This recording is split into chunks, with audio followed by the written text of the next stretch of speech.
বিসমিল্লাহির রহমানির রহিম।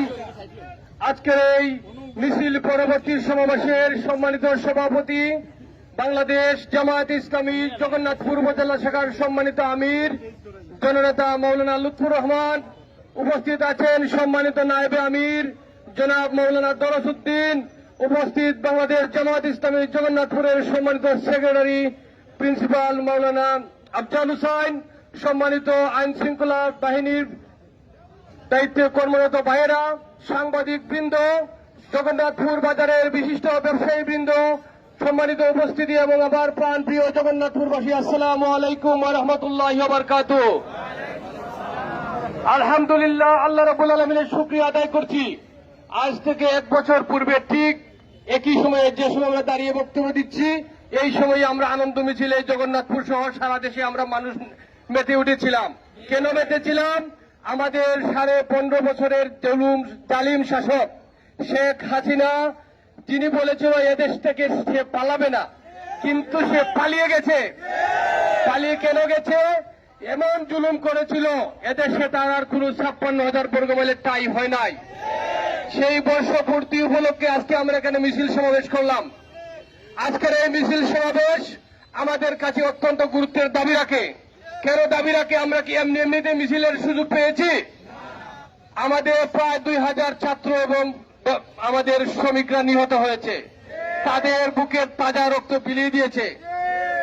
অনেক ভাইয়েরা তাদের চক্ষু হারিয়েছে, তাদের পা হাত পা অনেক কিছু হারিয়েছে, অনেক লোক আহত। তাদের রক্তের উপর আমরা, তাদের রক্ত সমুদ্রের উপর আমরা আজকের এই মিছিল সমাবেশে এসেছি। এই জন্য আমি আল্লাহ রাব্বুল আলামিনের শুকরিয়া আদায় করি এবং আপনাদের প্রতি আমি আহ্বান জানাই যে রক্তের উপর দিয়ে আমরা আজকের এই মিছিলের সুযোগ পেয়েছি, যে বাংলাদেশকে পেয়েছি। সেই জালিমের কি এখানে আর কোনো সুযোগ দেওয়া যায়? জালিমের কোন পরিবেশের সুযোগ দেওয়া যায়? আমাদেরকে সিদ্ধান্ত নিতে হবে যে জুলুমের মাধ্যমে হাসিনা পালিয়ে গেছে, এখানে যেন নতুন কোন জুলুমের সৃষ্টি না হয়।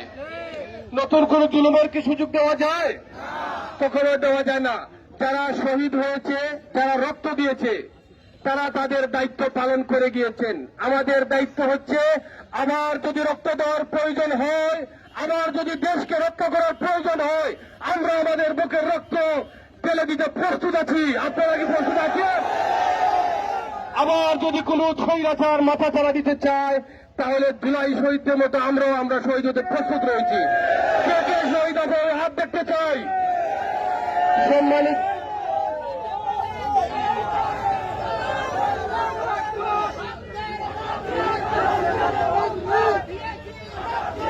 আমরা জুলাই শহীদদের ওয়াদা দিচ্ছি, জুলাই শহীদ এবং আহত যারা আছেন তাদের প্রতি আমরা ওয়াদা দিচ্ছি, তাদের রেখে যাওয়া দেশকে আমরা ন্যায় এবং ইনসাফের দিকে এগিয়ে নিয়ে যাব।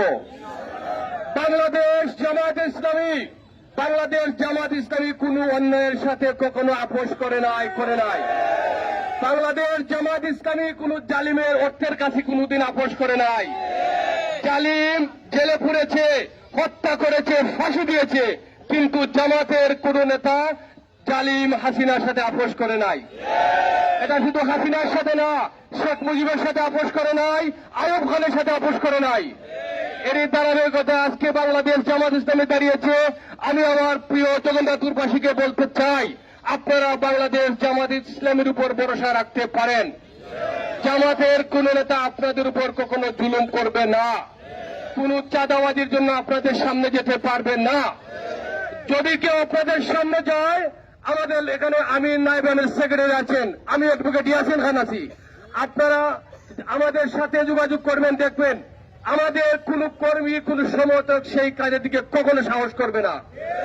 পাশাপাশি যদি অন্য কোন জালিম, অন্য কোন স্বৈরাচার বা কোন চাঁদাবাজ আপনাদের কষ্ট দেয়, তাহলে আমরা ব্যবসায়ীদের সাথে কাঁধে কাঁধ মিলিয়ে আমরা তাদের প্রতিহত করবো ইনশাআল্লাহ। এটা হচ্ছে জুলাই শহীদদের রেখে যাওয়া আমাদের তাদের প্রতি ওয়াদা। আপনারা কি ওই ওয়াদা পালনে প্রস্তুত আছেন? ইনশাআল্লাহ বাংলাদেশ জামাত ইসলামী ন্যায় এবং ইনসাফের প্রতীক দাঁড়িপাল্লাকে নিয়ে আগামী নির্বাচনে এগিয়ে যাবে। সারা দেশে সুর উঠেছে। সারা দেশে কি উঠেছে? সব দেখেছি বারবার, দাঁড়িপাল্লা এইবার সব দেখেছি বারবার, দাঁড়িপাল্লা এইবার। সম্মানিত উপস্থিতি, সর্বশেষ কথা রাখছি, আমি অ্যাডভোকেট ইয়াসিন খান আপনাদের সুখে দুঃখে সবসময় থাকবো। আপনাদেরকে একটি সুন্দর পরিবেশ, একটি উন্নত সমাজ উপহার দিয়ে আমি আপনাদেরকে নিয়ে এগিয়ে যেতে চাই। আল্লাহ রাব্বুল আলামিন আমাকে তৌফিক দান করুন। বাংলাদেশ জামায়াত ইসলামী জিন্দাবাদ, বাংলাদেশ জিন্দাবাদ।